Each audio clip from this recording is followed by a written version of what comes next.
How's it going, guys? My name is Tavarish, and today I'm going to show you exactly what happens to a car when it's on fire.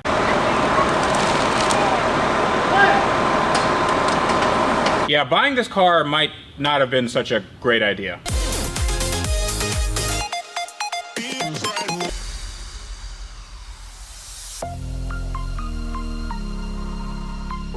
So if you guys are new to my channel, thank you so much for watching. I really hope you enjoy it.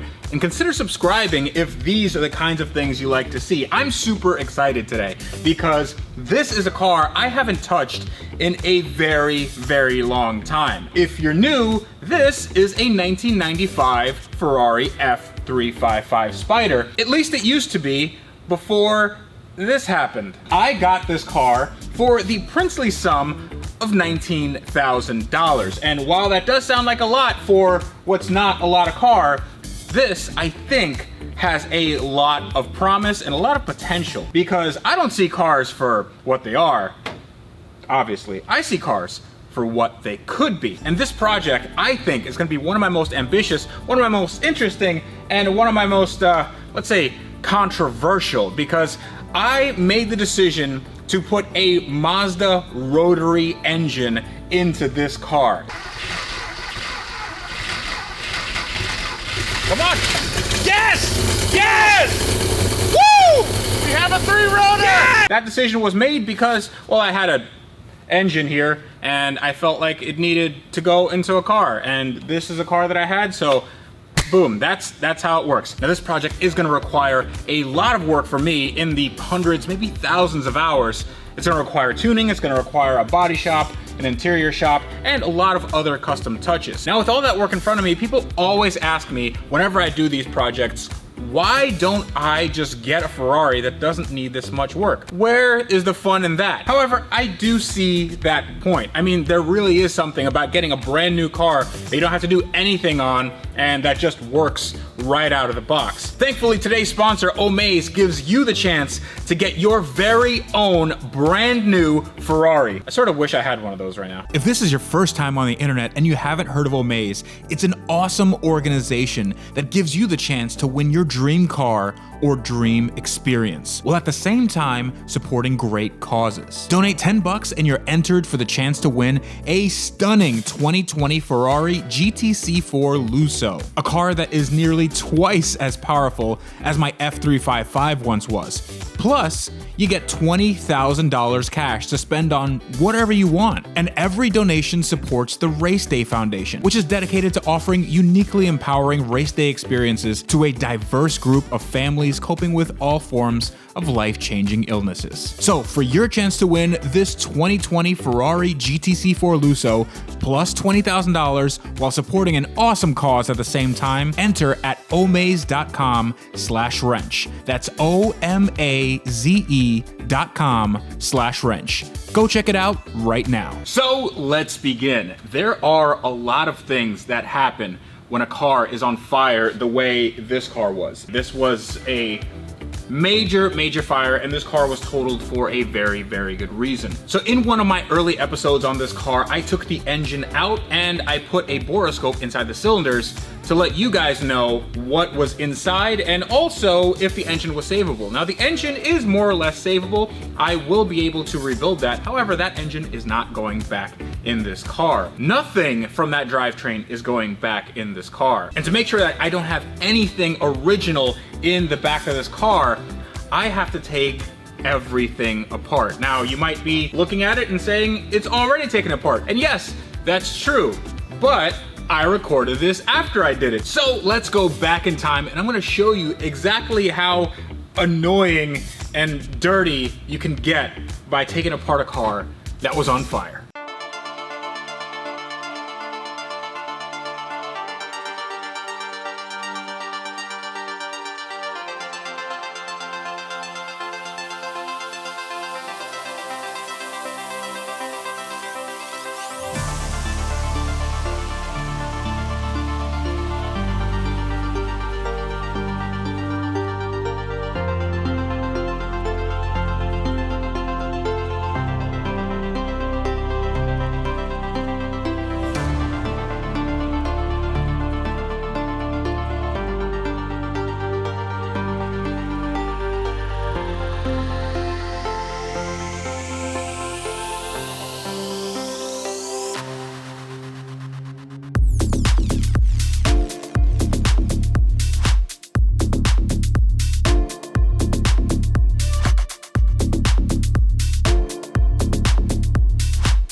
Okay, so now we have a Ferrari that is completely taken apart. However, we're not gonna go into there just yet. I wanna show you what it looks like when you take off components from a car that have been really on fire. Now, this is the gas tank. This is where all the fire is made, everyone. The rubber is just burnt to a crisp, but you guys already knew this. What you might not know is that the fireproofing, this material, it just flakes off everywhere. So whatever happens, this has to be replaced if I'm gonna use this fuel tank, which I'm actually not. This fuel tank is just gonna go in the garbage or whatever. I don't think that this is usable anymore because when the fire happened, this put a bunch of rubber into the fuel tank and also a bunch of chemicals when the firefighters are putting it out. So I wager that there's probably a lot of corrosion inside there. One thing I want to really make clear is the fact that stuff like this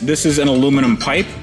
These can be rendered completely useless, even though they look okay, because this fire was hot enough that it actually melted aluminum in a lot of cases. And these aluminum pipes, they get very brittle if they're exposed to high heat, and this was definitely exposed to a lot of high heat. This is right in the zone where the fire was the hottest, and you can see this is all soot. This is not exactly, well, it is painted like this, but the soot is just all over the place. It sucks because this is a form-fitted piece, and I may be able to reuse this, but I really wouldn't want to, just because this gets so brittle, and putting this under pressure, this might develop leaks in the future, so we're gonna put that to the side. So we have a bunch of different types of metals. This is aluminum tank, this is aluminum pipe, but we also have fiberglass sections. These are, well, for the air box and also the radiators and the heat exchangers that go back here. The air inlet right here, this is obviously past saving, so I'm not sure if I'm gonna reuse this. The fiberglass is actually in okay shape. It's just very, very dirty. It did have a little bit of damage over here and on the bottom, but other than that, the fiberglass actually holds up pretty well. This didn't get too hot. What did get hot, however, is this. This is the oil cooler, and these are the oil pipes. They go to the dry sump system, and what's really interesting is that these are stainless steel pipes, and there's a inner rubber section, and the rubber just started coming out of that. That is just insane. So that got really, really hot. And I don't even want to think what it did to the insides of this. You can see that the fan has melted a little bit. This fan, even if it spins, let's see if it spins. Okay, the fan spins a little bit, but it's a little bit graunchy. So what happens in the motors, or any electrical motor for that matter, is that the internals kind of expand and they can heat seize. And if anything is introduced into the motor, whether it be heat or things to put out a fire, those can corrode. So this motor is no good. Now, one of the things that people do to these cars, to the Ferrari F355s, is they replace the fans because the stock fans aren't very good. But I'm thinking that I have to replace this entire thing because, well, I don't trust this anymore. This is like a big piece of cast aluminum, but this is what I'm worried about. All the way down there.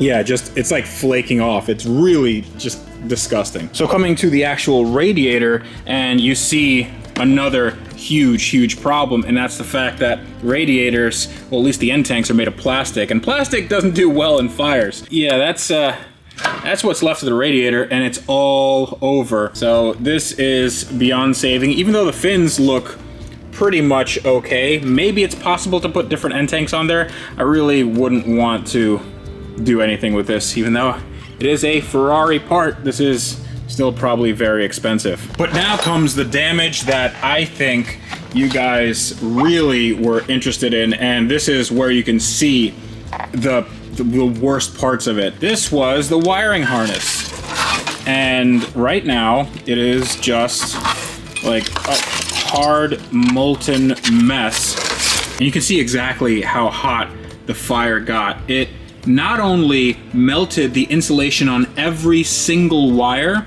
but it allowed the copper wire to become this blue oxidized mess. So one thing that I do see people doing is that if they have a car that has some sort of fire, like an electrical fire or wiring harness fire, they just cut out the piece that is offending. Like, I mean, this one is a little worse for the wear, but let's say you just cut this entire piece out, and then you have what looks like some good wiring on the other end. Now, I don't think it's gonna be that easy, because if you just put new wires on, you might have problems with resistance. And resistance is basically corrosion somewhere down this wire. It could be internally that you don't see, and it allows the voltage to drop. It allows the amperage to be too high. You can be popping fuses. There's a lot of weirdness that can come with repairing a harness like this instead of just replacing it. I would never, ever, ever try to repair something like this. So the wiring is just a complete hot garbage mess, and that goes the same for this. It's the fuel filter and the fuel hoses. These are actually very high quality hoses, and they're not supposed to have this much flex in them, but the fact is they just have, yeah, they're completely destroyed. So everything here would have to be redone. Now, I believe one of these is actually the culprit of the fire. One of these did rub through on some of the bodywork, and fuel just sprayed everywhere onto the hot exhaust manifold, and boom, you have this monstrosity. Oh boy. The ECUs in the back of the car, they might be okay, maybe one of them. This has two ECUs. Apparently, controlling a V8 was a bridge too far for Ferrari, but this one's a little crispy. I'm not sure if the internals are okay, but, you know, put it on Craigslist. No tire kickers. I know what I got. All right, let's take a look at this engine bay, which looks pretty sorry for itself. I do like the fact that everything here can potentially be sandblasted and brought back if I do some coating or coloring. I'm not sure what color I want this to be. I'm not sure what color the car is going to be. I'm not even sure what body mods I'm going to do. This car had some sort of suspension that you can adjust automatically, and these are a little worse for the wear. I feel like this is gonna snap off, but I feel like I'm also gonna destroy my hand if I do that. Now, there are a few good things about this engine bay, and it's the fact that the fire didn't really do anything to the steel substructure. You can see right here that some of the, I guess, fireproofing or just coating has come off, but most of it's still on there. And most of the coating over here is still on there as well. I took this off myself. So the fiberglass underneath is all okay. The metal itself is very intact, and it's all okay. Everything seems to be pretty solid, and this is a very scientific test of me just knocking on it.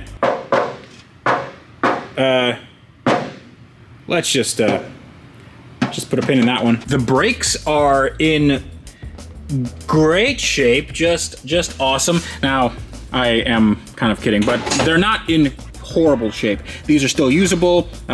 These rotors might be a little, are they warped?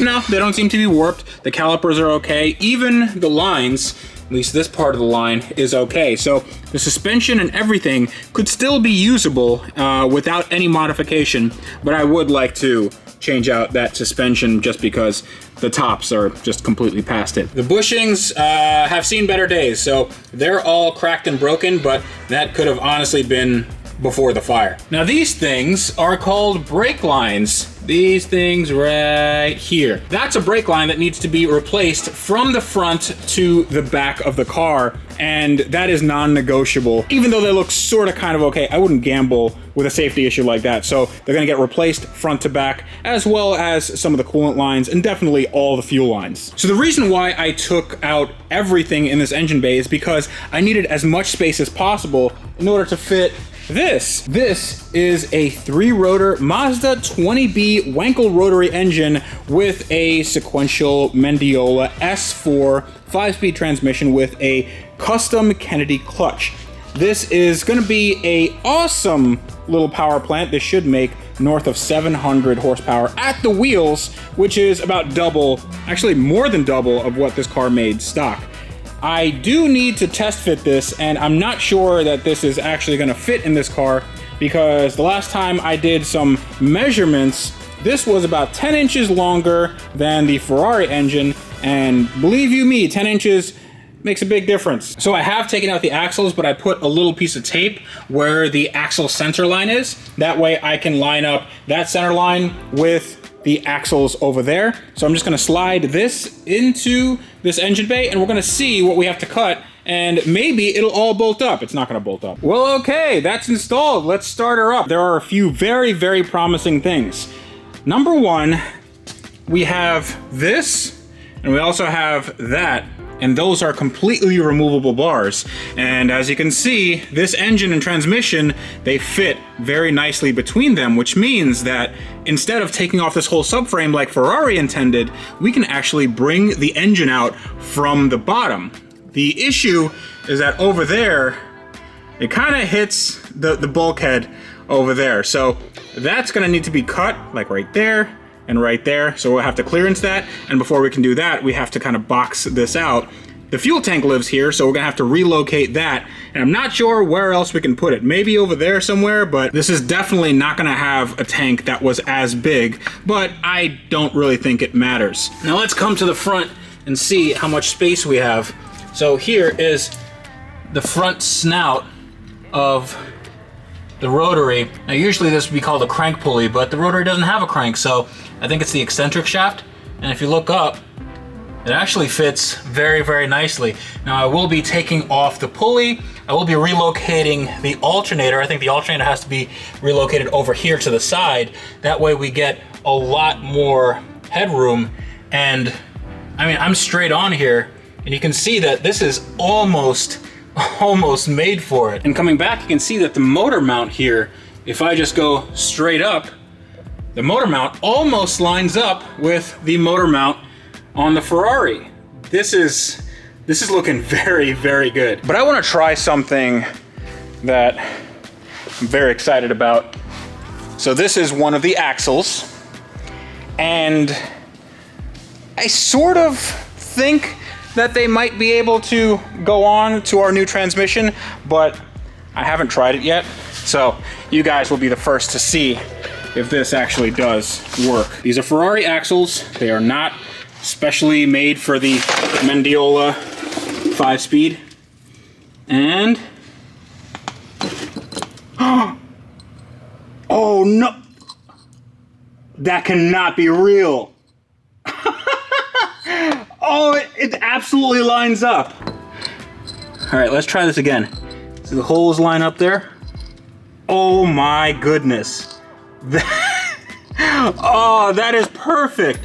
So I'm not gonna need new axles, even though these ones might break because they're not rated for 700 million horsepower. Okay, coming back to reality a little bit, I did measure the axle to axle distance, and on the Ferrari, it's actually 2 inches more than it is on that transmission. So unfortunately, I am gonna have to make a spacer, but I'm not gonna need new axles. And that means that if I break these axles, then I can potentially just get new Ferrari ones, or just have some made in this specification. So that's gonna be a lot easier for me. Now I am super, super, super excited about getting this project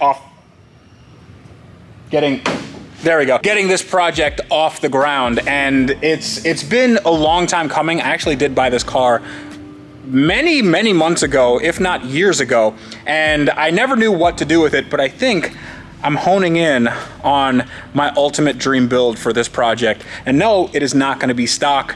And I have a really good idea that I'm gonna show you in the next episode, so stay tuned for that. I'd like to give a big thanks and shout out to our sponsor, Omaze. Definitely go check them out in the link in the video description below. But until next time, this is me reminding you that on cars like these, you should always, always build them better. And to do that, you need to wrench every day.